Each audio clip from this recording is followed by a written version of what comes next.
So hello mga idol, magandang araw sa inyo at welcome back po sa ating channel. Maraming salamat po sa walang humpay na pagsuporta sa ating mga videos at sa ating channel, no. So medyo matagal-tagal po tayong hindi nakagawa ng video mga idol. So ito na naman po tayo. Meron na naman tayong bagong unboxing at i-review natin itong bagong dumating na 12 volts na water pump ito. Ito mga idol. So medyo ayan. So ito mga idol ay pina-order lang po sa atin, no. Gagamitin din po ito ng ating kaibigan dito sa atin. So ngayon, pinayagan naman tayong i-video, ipa-review at i-unbox para makita nyo rin at magkaroon kayo ng idea kung gusto nyong gayahin yung ating setup na 12 volts water pump. Ito, i-check natin at i-review natin para makita nyo kung goods ba yung ating mga binibilihan na mga seller, no, sa Shopee. At ite-testing po natin mga idol para sa inyong kapanatagan. Okay, so eto na, simulan na natin. So eto na nga, as you can see mga idol, no, yung first layer natin na cover nito, isang box ng pump at saka syempre may sariling box siya dito, no. So unang-una makikita nyo dito, read before using, please blah blah blah blah blah. Fill the pump and inlet pipe 100% full with water. So ibig niyo sabihin mga idol, bago nyo paandarin ang pump nyo ay punuin nyo muna ng tubig yung kanyang loob sa kanyang bandang propeller, no, para hindi mag-overheat or masira yung ating pump. So ito na nga, bubuksan na natin, no. Ayan.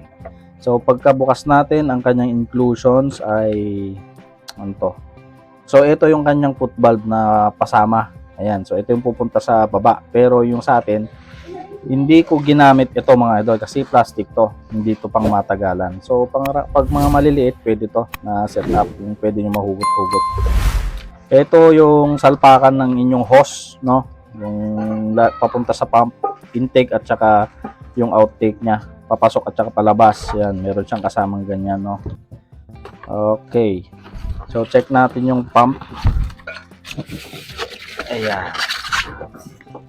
Okay, so meron siyang styrofoam mga idol, no. So safe na safe talaga siya. Ayan, lagay siya sa styro. Nakabalot siya. Ito yung ating pump mga idol. So kulay blue, black blue. Chine-check natin kung merong mga dents. Wala naman. Wala namang mga cracks. Ayan yung ating wire. Ito yung model niya. Model LSW-QB12. Ayan. So, ang power niya ay 180 watts, 12 volts. Ang outlet niya ay 1 inch.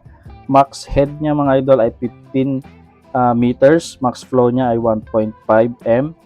Max suction 5 meters. Pero sa aking experience, kapag nagamitan ito ng maganda-gandang foot valve at saka check valve, yung ating setup ay umaabot siya ng 9 meters. Okay? Ano pa bang kasama niya? Eto, may pasama pa.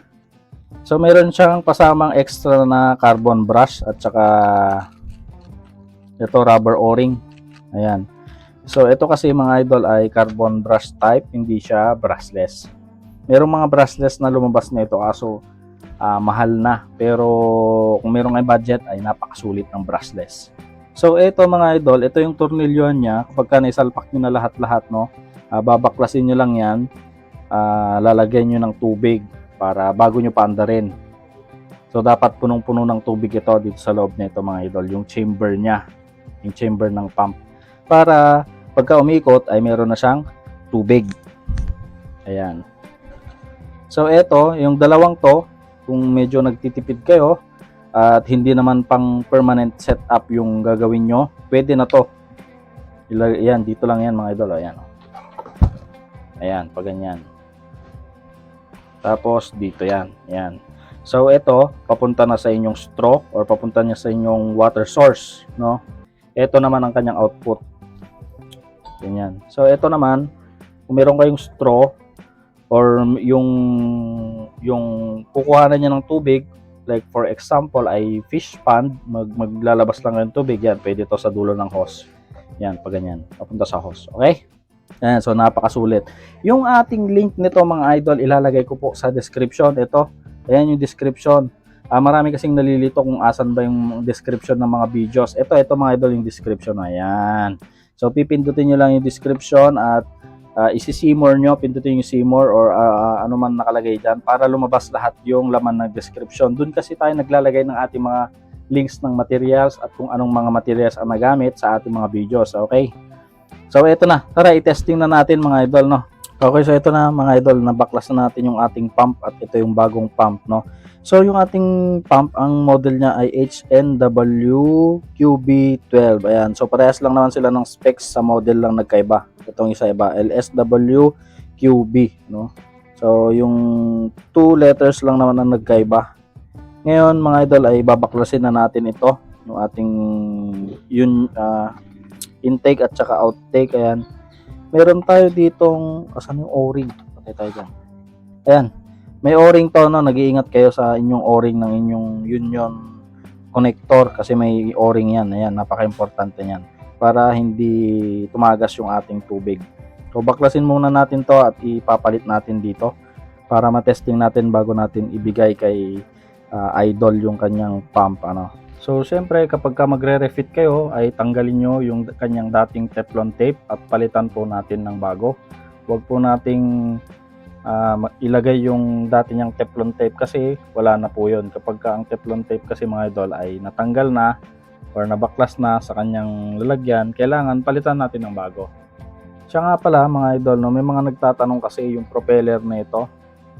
Ang propeller nito mga idol ay brass type na rin siya.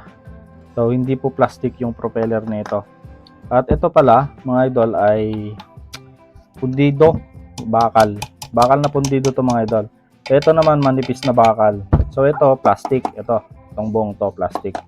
Dito naman sa likod ay bakal. At meron din siyang fan. Ayan, may fan yan sa likod mga idol. Ayan, oh. Pero yung kanyang fan ay plastic, syempre. So, ito na. Tapos na nating nailagay yung ating intake at saka yung ating outtake ng ating pump. Ayan. So, maigpit na siya. So, isa pa nating titignan yung laman nito sa loob, no? Try nating buksan. Bubuksan natin. Ayan. So, ito yung kanyang laman. Yung ating wire, mga idol, ay diretso na sa ating carbon brush. At yung ating cover ay wala pong rubber cap. So, sa madaling salita, mga idol, no, iwasan nating mabasa yung ating pump, maulanan or maanuhan ng tubig kasi once na pumasok yan dito sa ating motor sa loob, kasi ang ating motor sa loob ay mayroong pang housing, no. Pagka napasok ito ng tubig at napabayaan natin na madalas na napapasok ng tubig at mapapasok sa ating carbon brush, ay may possibility po na masisira yung ating motor mga idol, no. So hindi siya water resistant kasi wala siyang rubber. So ito na nga, naikabit na natin, no. So kailangan nating lagyan ng tubig yung kanyang inlet. Ayan. Lagyan natin ng tubig hanggang sa mapuno, hanggang sa mawala yung bubbles mga idol, no. Ayan. So lagyan muna natin ng tubig.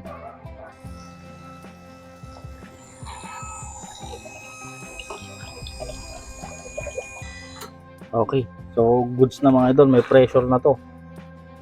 So kailangan natin may balik kagad to kasi puputok ang pressure dito. Ayan, sabi sa inyo puputok ang pressure grabe ba. Ayan na, tayo dyan, nabasa yung ating cellphone mga idol. Okay, so kailangan natin itong higpitan na lang ng maayos at maigi. Tapos tsaka natin subukan mga idol para hindi kumuslit yung pressure natin dito. Higpit, kailangan mahigpit. Okay, kasi ito once na hindi ito nahigpitan ng maayos mga idol, ay lalabas yung ating pressure dito. So subukan natin. Okay,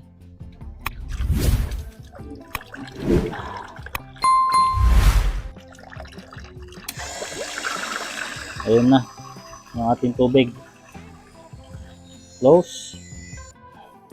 So sa mga gustong bumili ng pump na to mga idol, okay na okay yung seller. So talagang balot na balot din siya.